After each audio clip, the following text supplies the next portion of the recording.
ఆంధ్రప్రదేశ్ ముఖ్యమంత్రి చంద్రబాబు నాయుడు గారు ఉప ముఖ్యమంత్రి పవన్ కళ్యాణ్ గారి మధ్య ఉన్నటువంటి బంధం అపురూపమైనది, రాజకీయాలకు అతీతమైనది అనిపిస్తోంది. ఇద్దరు ఒకరి పట్ల ఒకరు చూపించుకుంటున్న గౌరవం, ఆదరణ చూస్తుంటే చాలా ముచ్చటేస్తోంది. ఈ బంధం కలకాలం కొనసాగాలి అని అనిపిస్తోంది. కొద్దిగా ఫ్లాష్ బ్యాక్కు వెళితే టీడీపీ, జనసేన, బీజేపీల ఎలియన్స్ ఫార్మేషన్ కోసం పవన్ కళ్యాణ్ గారు ఎన్నో త్యాగాలు చేశారు. జనసేన పోటీ చేసే స్థానాల సంఖ్యను గణనీయంగా తగ్గించుకున్నారు. అయినప్పటికీ కూడా 100% స్ట్రైక్ రేట్తో 21కి 21 ఎమ్మెల్యే స్థానాలను, 2కు 2 లోక్సభ స్థానాలను కూడా జనసేన పార్టీ దిగ్విజయంగా గెలుచుకుంది.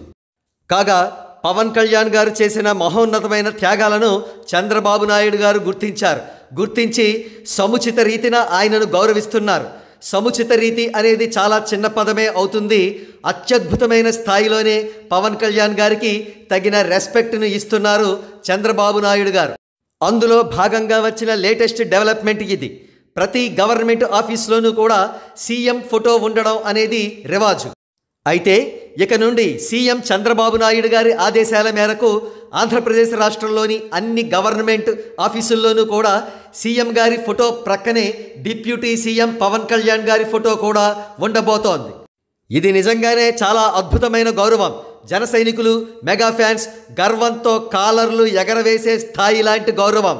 ఇప్పటికే పవన్ కళ్యాణ్ గారికి దక్కిన అరుదైన గౌరవాలు ఒకే ఒక్క డిప్యూటీ సీఎం, అదేవిధంగా అనేక కీలకమైన శాఖలు దక్కించుకోవడం, వాటితో పాటు ఇప్పుడు తాజాగా ఈ అపూర్వమైన గౌరవం.